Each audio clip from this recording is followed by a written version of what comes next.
Sometimes the happiest day of a bride's life Stay away from me! is when the groom is dead. A Christian mom gives a helping hand for murder. I want him dead.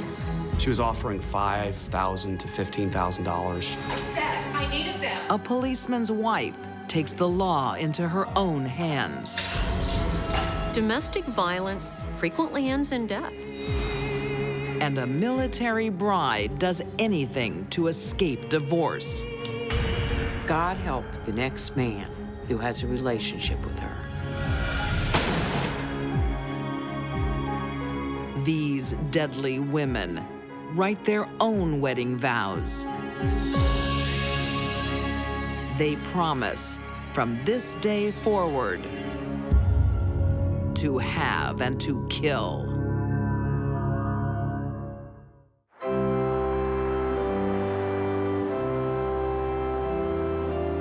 Memphis, Tennessee, 1985.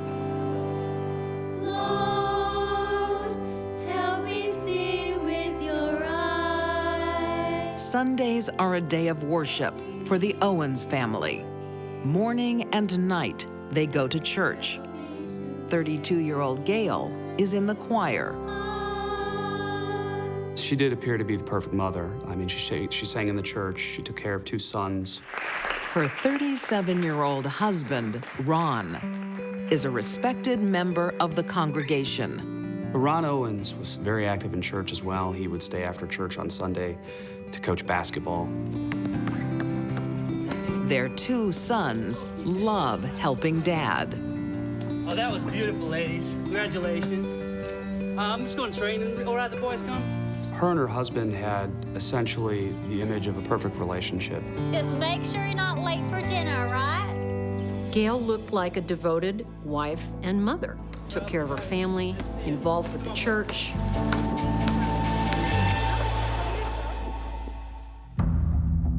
The Christian mom is often on missions in some of Memphis's poorest and toughest areas. A suburban mother driving around some of the meanest streets of Memphis. She stuck out like a sore thumb. It's predominantly black, and she's a white lady in a fancy car. Gail is handing out cash to the poor. She was offering thousands of dollars. Here. Her nickname in the neighborhood became Big Money. But her generosity is causing her family to go broke. Bills started coming back unpaid. Gail wasn't paying the bills, she was hiding them.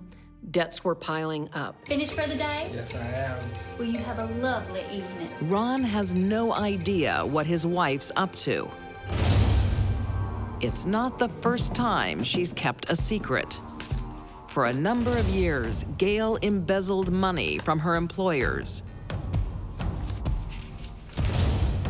And not just the petty cash. She embezzled somewhere around $60,000. Gail's excuse for this was saying that it would ease financial pressure on her husband. In fact, it made financial pressure exist where it hadn't been there before. Ron only finds out about his wife's thieving ways What's going on, Gail? It'll be all right, Ron. when Gail's arrested. She's convicted of 35 counts of forgery. Not only did she have to pay back the money, she was fined. Now the family was under financial strain. Ron mortgages the house and uses their savings to pay Gail's debt to society.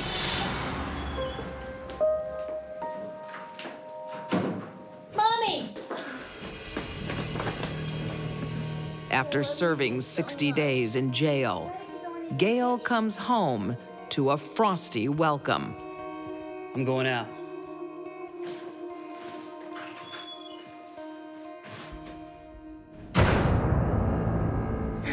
Come on now, and I'll tell you all about it. Okay.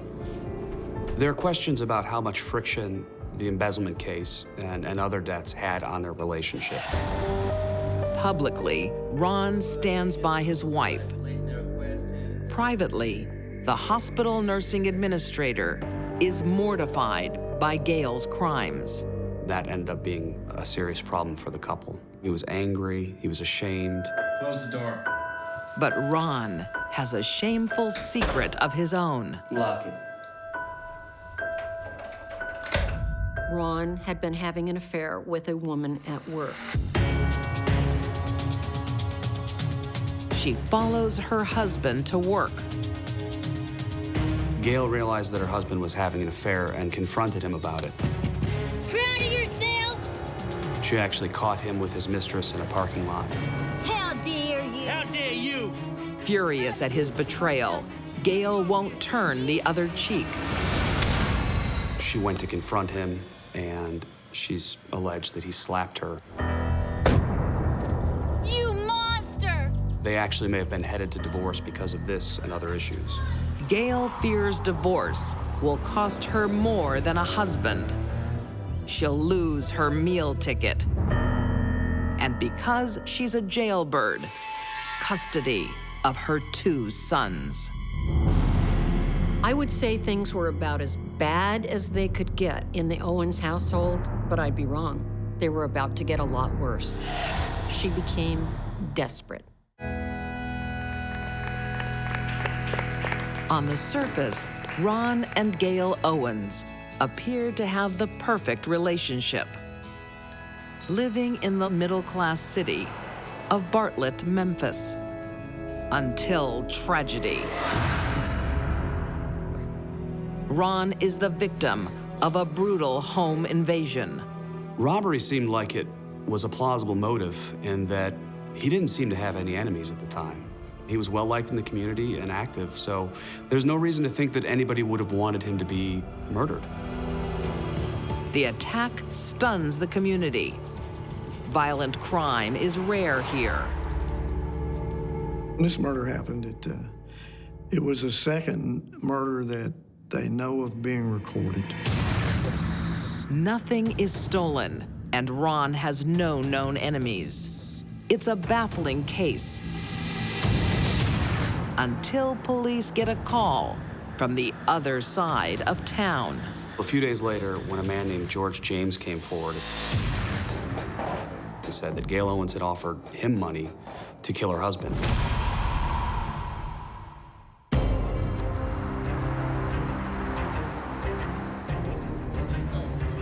George tells them a crazy tale of a white woman armed with cash, trolling the mean streets of Memphis, looking for a hitman. She drove around for months, in fact, approaching groups of young men. Gail thinks the right cash can turn any stranger I want him dead. into a killer.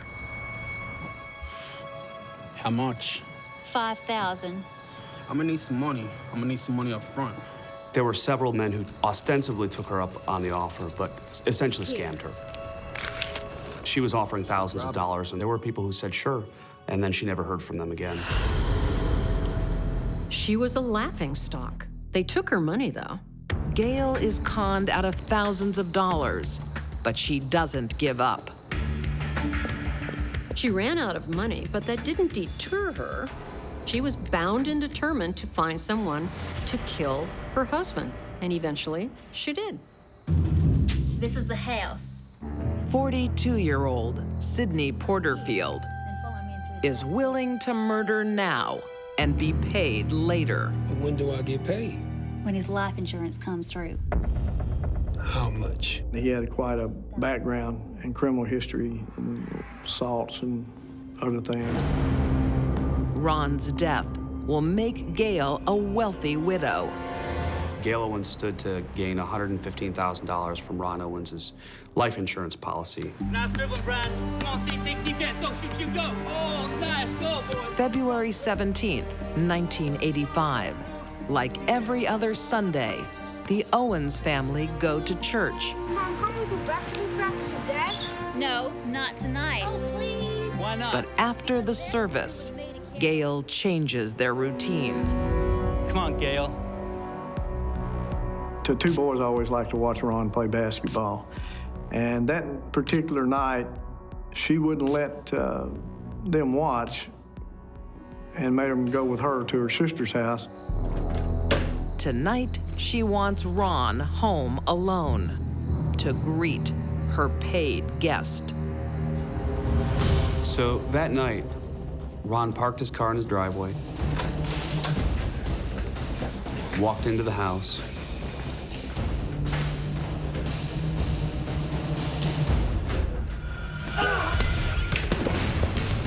is attacked from behind by Sidney Porterfield. Ron is ambushed with a tire iron. There was probably 26 plus blows to the back of his head.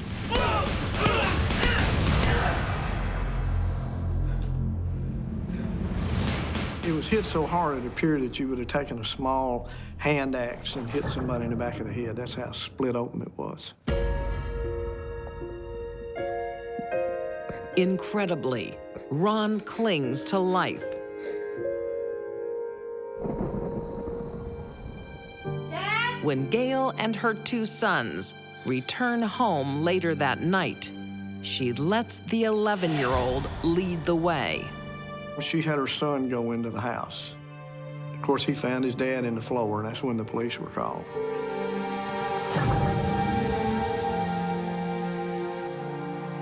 Ron actually lingered for a few hours before actually dying at the hospital.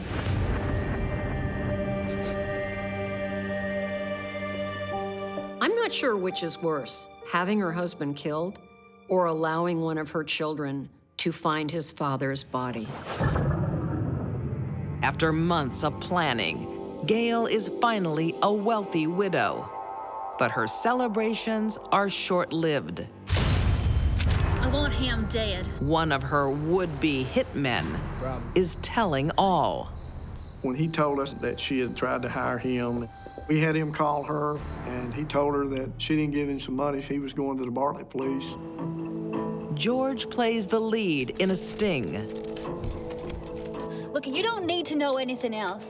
When Gail gives him money for his silence, every word is caught on tape. Why'd you kill your husband? Look, we just had a bad 13 years, okay? The game's up, and she knows it. Well, she confessed to paying to have him murdered. There was no emotion during her statement, from what I understand. This is none of your business. Gail claims the day Ron slapped her sealed his fate. You monster! She said that that incident is what led her to take to the streets of Memphis and look for someone to kill her husband. Gail gives up Sidney Porterfield. He's convicted of first-degree murder and sentenced to death. In 1986, Gail Owens is convicted of accessory to first-degree murder. She, too, is sentenced to death. Gail underestimated everyone. How much? 5,000. I think she really believed that anyone in the Black community would be happy to take her money and kill and keep their mouth shut, and she was completely wrong. After 26 years on death row, Gail's sentence is commuted to life. In 2011, she is granted parole. To the surprise of many, waiting outside the prison is her son. At some point, Stephen decided that he couldn't hold on to this anger anymore and that he needed to forgive her. To this day, they're nearly inseparable. I don't think society needs to be very nervous about Gail Owens living among them. Most people serving time in prison for murder had one specific person they wanted to kill, and they did it for what they believed was one important reason. Gail falls into that category.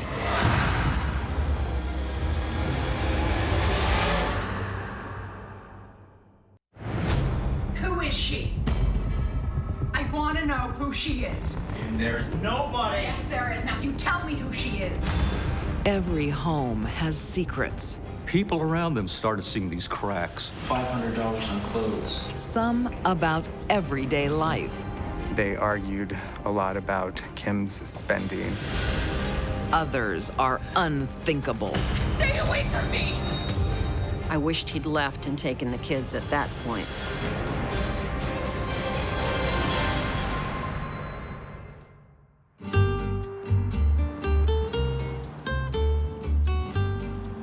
Calexico takes its name from its location, the border of California and Mexico.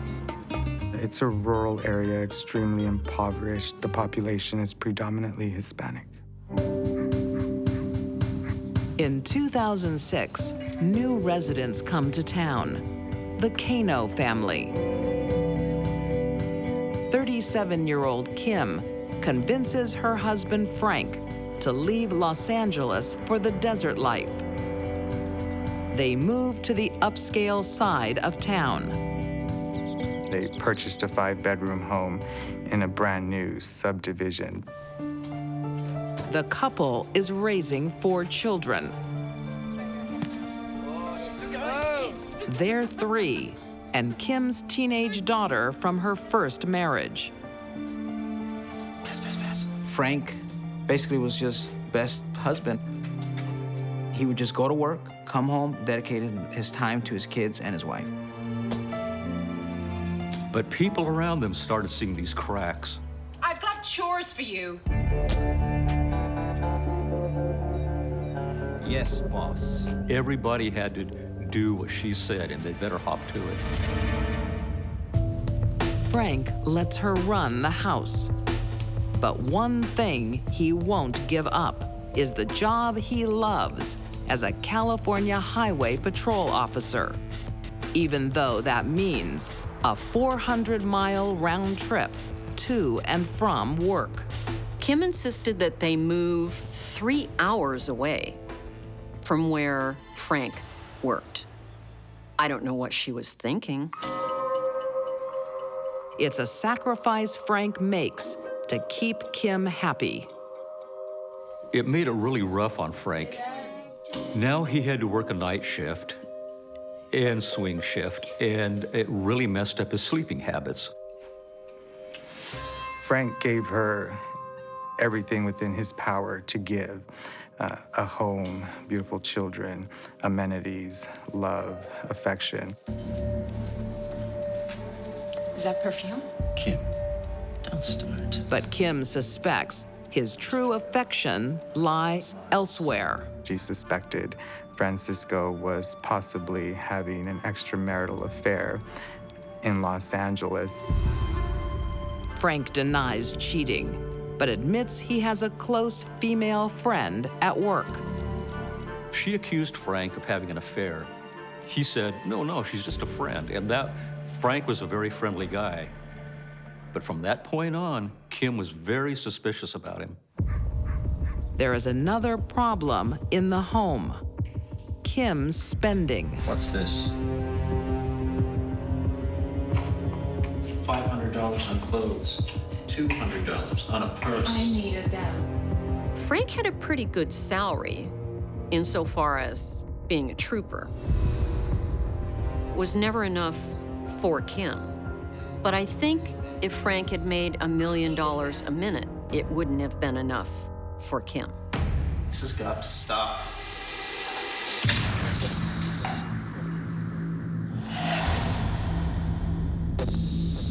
During the course of those arguments, their children actually saw her physically lash out against him. Frank keeps the abuse a secret. I wanted to confide in you. Kim doesn't. Frank's been beating her. Not Frank. Kim said that Frank was verbally and physically abusing her. Kim, what's wrong? Stay away from me! Everyone that knew Frank described him as a great guy. Kim described him as an alcoholic and abusive. I think Kim saw every man that way. Calexico, Southern California. I've just driven over 200 miles. Highway Patrol Officer Frank Kano is always exhausted from long shifts, miles of travel, and arguments at home. Now his wife Kim is out to smear him. I need you to come over. She calls his work supervisor. Frank was painting the bedroom. She said he was doing a sloppy job. She said, you know, Frank's been drinking, he's been yelling at me, he's made a mess here. I don't know what Kim was thinking, because if a law enforcement officer is convicted of domestic abuse, they cannot carry a gun. If they cannot carry a gun, they cannot be a law enforcement officer. I don't know what Kim thought was going to happen to that paycheck. See? He's a mess. Hey, buddy. You here to help?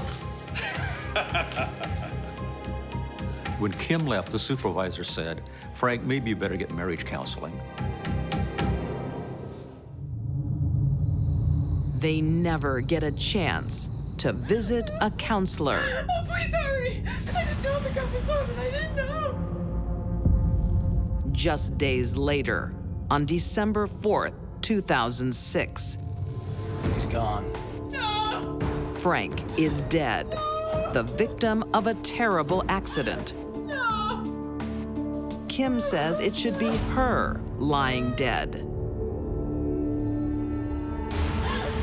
She was about to end her own life when Frank tried to stop her. Now, Kim says she's so fed up, she's had it. She's gonna get that gun and commit suicide.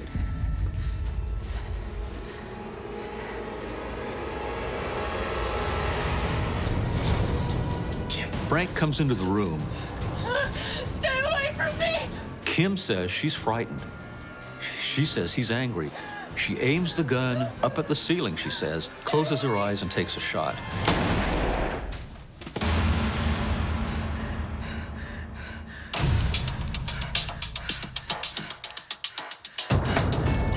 It hits Frank in the eye and kills him.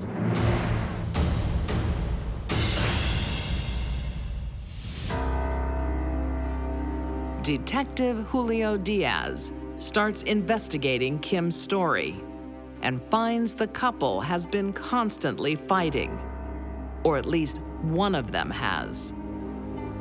Kim could fly off the handle at times. She had kind of a short fuse. Stay away from me! At family get-togethers, Kim would launch into uncontrollable attacks against Francisco. Stay away from me! She threatened to stab him with a kitchen knife in the middle of an argument in front of their older daughter.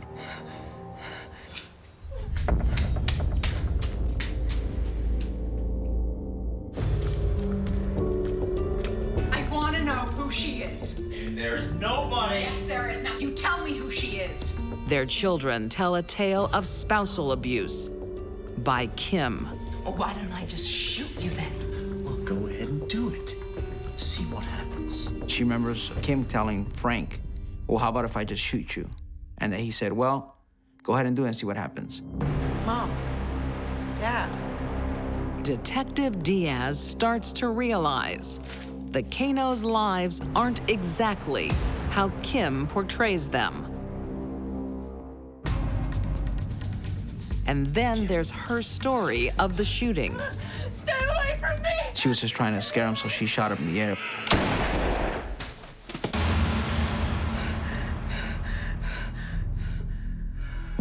Forensic ballistics reveal the shot that kills Frank is carefully aimed at one place.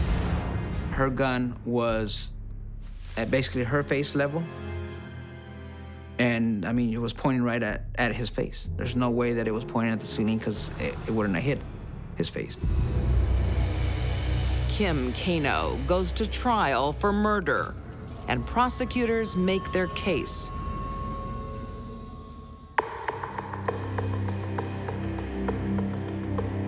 The day Frank is killed, he's writing a love letter to his wife.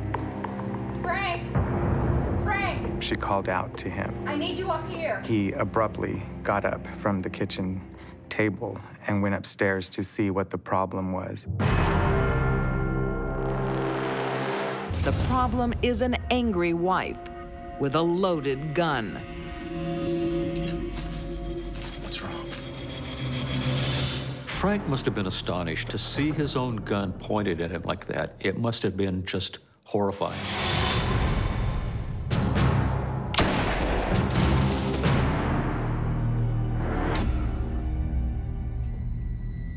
Kim claims the gun goes off by accident. She said it felt like a piece of paper when she pulled the trigger, but a ballistics expert testified that it actually took 12 pounds of force to pull the trigger. Did your father yell at your mom? Adding to the weight of evidence, her children testify against her. Did you see anyone get hit? Yes, sir. Mom hit Dad. They'd lost their father. They knew if they testified against their mother and she was found guilty, she'd be going to prison. They'd be losing her, too. Yes, sir. Mom hit Dad. They must have believed she belonged in prison. They also might have been very afraid of her. If she can kill Dad, she can kill me. In 2010, Kim Kano is found guilty of second-degree murder and sentenced to 40 years to life. Kim never confessed she had to be in the right. She could not admit that she'd done wrong. Everyone loved Frank Kano, except his wife. But why did she kill him? Greed. She was the beneficiary of a life insurance policy that paid the balance of their debt in the event of his accidental death. And frustration, because he wasn't able to provide her with the lifestyle that she felt he should be able to provide her with. Kim's narcissistic ways steal a good father from his children. Frankie said, I would never be able to see another football game with my father again. That really bothered me. That really hurt. I think Frank felt that being a cop was enough to keep her from seriously hurting him. Sadly, he was wrong.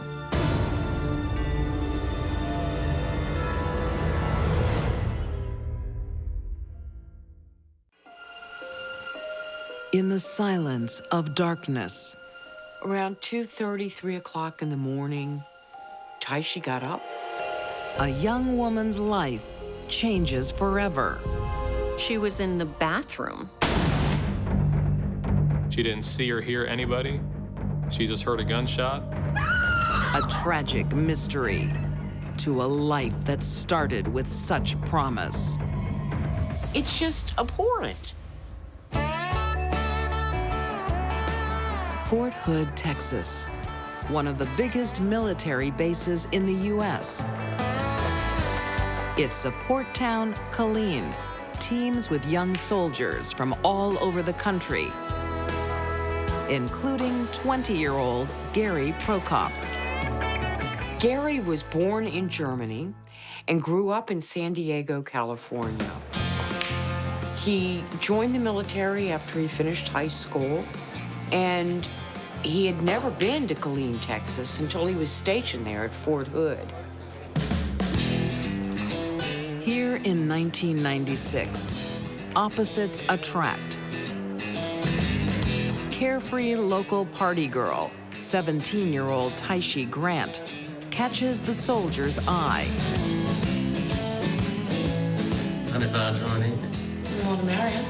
She didn't really have a whole lot of ambition, but Taiishi was a lot of fun to be around. Gary came from a good family, graduated high school, And he didn't do drugs. The exact opposite of Taiishi and her friends. What's your name? Taiishi. But Gary can't resist Taiishi's charms.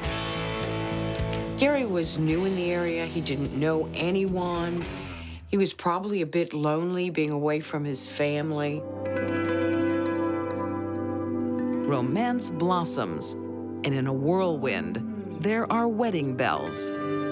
It's not unusual in Killeen to go ahead and make it official and be married, and then they can get the benefits from the military. You know what I like waking up to? I'm surprised now. Military accommodation, medical insurance, a comfortable life. By marrying Gary, Taiishi's fortunes instantly change. She must have seen Gary as someone who could give her something that she didn't have. And nothing cements a new marriage like a baby. What's it me? You're gonna be daddy. At first, the relationship seemed to be going well. Gary might have thought there were no problems initially, but it was a little different for Taiishi. Taiishi hasn't really thought this through.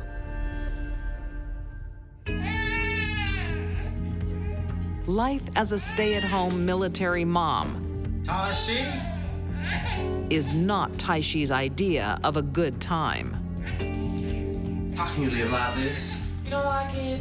You get it. She's just the kind of person that didn't care to be a responsible mom. Old food, laying around, dirty carpet, clothes everywhere. It's just the kind of house that most people would not want to live in. And you're going out? Oh, and she needs a diaper changed. To Taiishi, Gary looked good. He offered a life she wanted, but not really.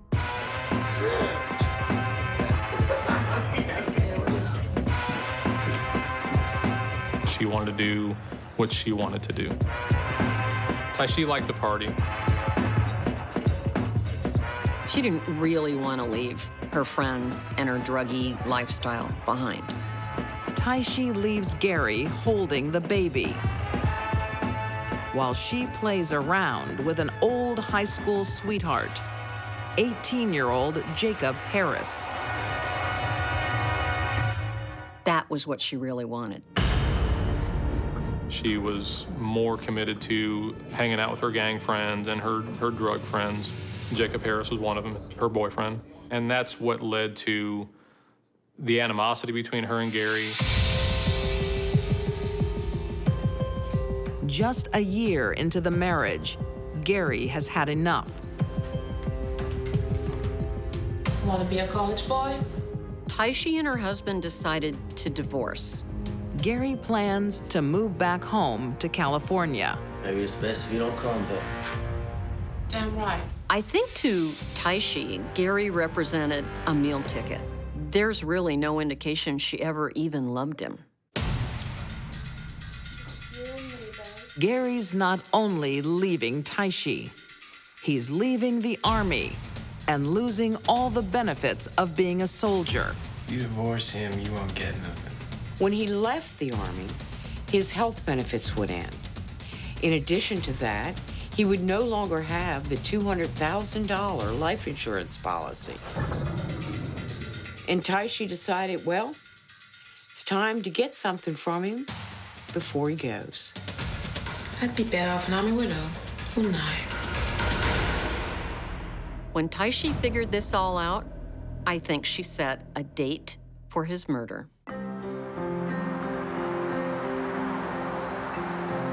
Killeen, Texas, 1998. 18 months after their wedding, 22-year-old husband Gary and his 19-year-old wife, Taiishi Proppp, plan their divorce. So she can stay with me at Easter? Yep, if I have her for Christmas. Yeah, sounds fair. And the future of their baby daughter. They had sat down and written a custody agreement, and it appeared that Gary had every intention of being a good father. He wanted custody on certain holidays, and this agreement laid out exactly when he would get her and when Taiishi would get her, what financial arrangements they would have, and what Gary would pay for. There's only one arrangement Taiishi doesn't like. Gary was planning on leaving the service. That would have meant an end to his regular Army paycheck, as well as that $200,000 life insurance policy. She isn't interested in being a divorcee. Taiishi wants to be a widow. She wanted that money.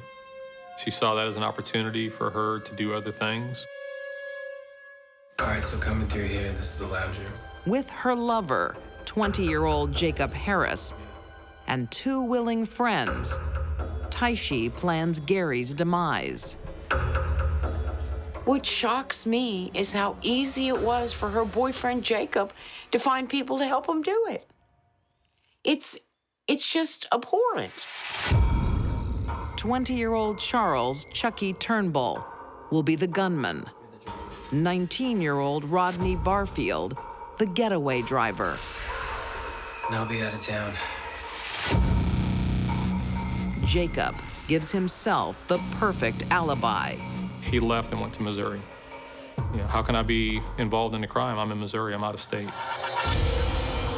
In the early hours of June 25th, 1998, Taiishi seals Gary's fate. Around 2:30, 3 o'clock in the morning, Taiishi got up, went to the front door and unlocked it.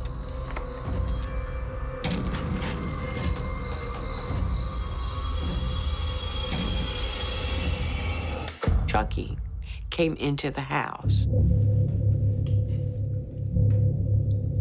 Taiishi retreats to the bathroom, leaving her sleeping husband an easy target.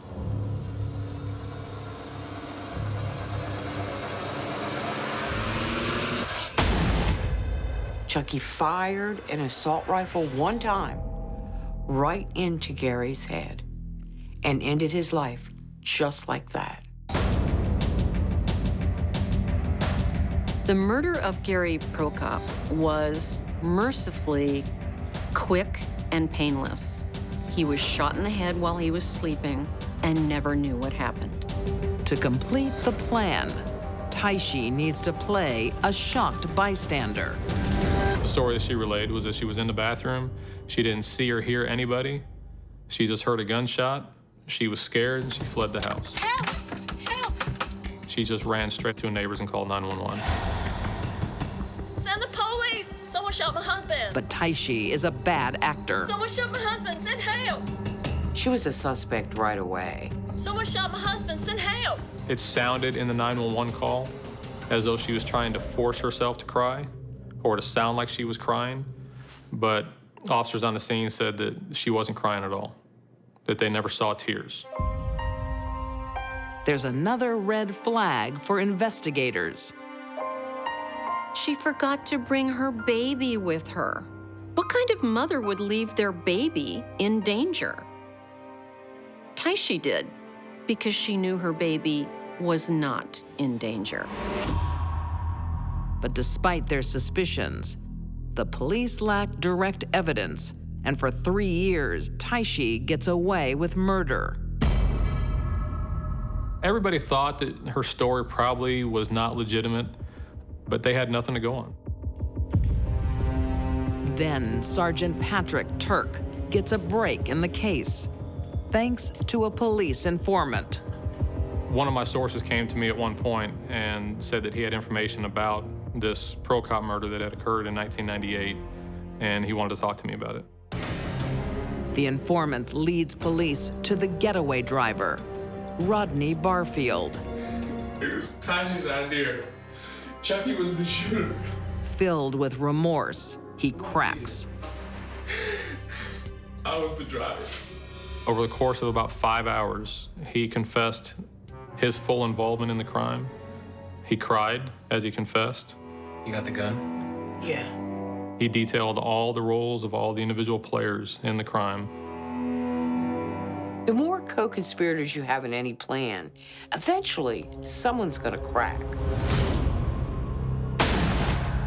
Their house of cards collapses. Facing the death penalty, Taiishi accepts a plea. The evidence was pretty compelling, but she never admitted her involvement in the crime, other than to accept a guilty plea. All the co-defendants are convicted. Charles Turnbull of capital murder. Jacob Harris and Rodney Barfield of conspiracy to commit capital murder. He obviously had remorse about the crime, and yet he got sucked up into helping out with it, and he's going to be spending most of his life in prison. In 2003, Taiishi Proppp pleads guilty to capital murder and is sentenced to life in prison. She is eligible for parole in 2032.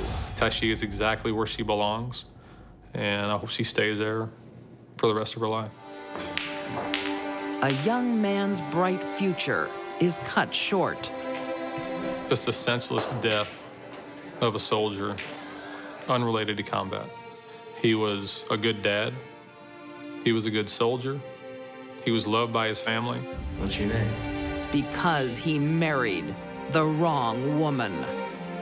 Taiishi had little education and no career at the time she killed her husband. But a lot of women fall into that category, and they don't get featured on Deadly Women.